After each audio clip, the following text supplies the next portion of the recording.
ನಾಗರ ಹಾವೇ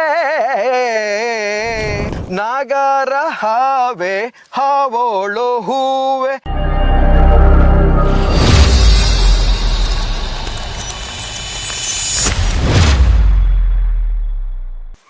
Ashok sir ಈಗ ನಮ್ಮ ಜೊತೆಗಿದ್ದಾರೆ. ಸುಮಂತ್ ಕೊಕ್ಕರ್ಣೆ ಅನ್ನೋ ಒಂದು ಪ್ರತಿಭೆಗೆ ತರುವ ಹಾಗೆ ಒಂದು ರೂಪಿಸಿದವರು.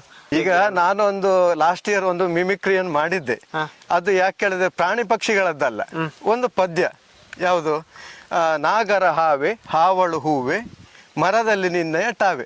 ಇದು ಬೇರೆ ಬೇರೆಯವರಿಗೆ ಕೊಟ್ಟಾಗ ಹೇಗೆ ಹಾಡ್ತಾರೆ ಅಂತಕ್ಕಂಥ ಒಂದು 10-15 ವಿಭಾಗದಲ್ಲಿ ಹಾಡಿದ್ದೆ.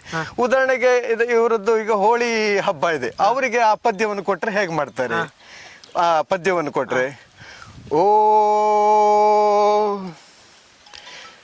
ನಾಗರ ಹಾವೆ ಹಾವಳು ಹೂವೆ ಮರದಲ್ಲಿ ನಿನ್ನ ಯಾಟಾವೆ, ಓ ಹೀಗೆ.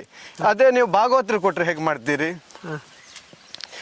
ನಾಗರ ಹಾವೆ ನಾಗರ ಹಾವೆ ಮರದಲ್ಲಿ ನಿನ್ನಯ ತಾವೇ ನಾಗರ ಹಾವೆ. ಅದೇ ನೀವು ಸಾಮಾನ್ಯವಾಗಿ ತೆಂಕುತಿಟ್ಟಿನವ್ರಿಗೆ ಕೊಟ್ಟರೆ ಹೇಗೆ ಹಾಡ್ತೀರಿ?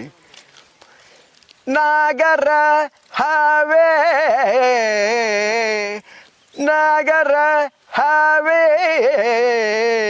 ಮರದಲ್ಲಿ ನಿನ್ನಯ ತಾವೇ.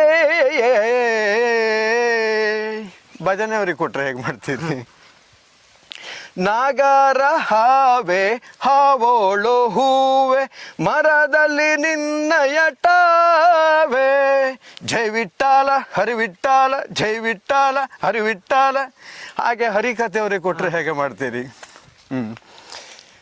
ನಾಗರ ಹಾವೆ ಹಾವಳು ಹೂವೆ ಮರದಲ್ಲಿ ನಿನ್ನಯ ಟಾವೆ, ನಾಗರ ಹಾವೆ ಹಾವಳು ಹೂವೆ ಮರದಲ್ಲಿ ನಿನ್ನಯ ಟಾವೆ. ಈ ರೀತಿಯಾಗಿ ಹಾಗೆ ಅನೇಕ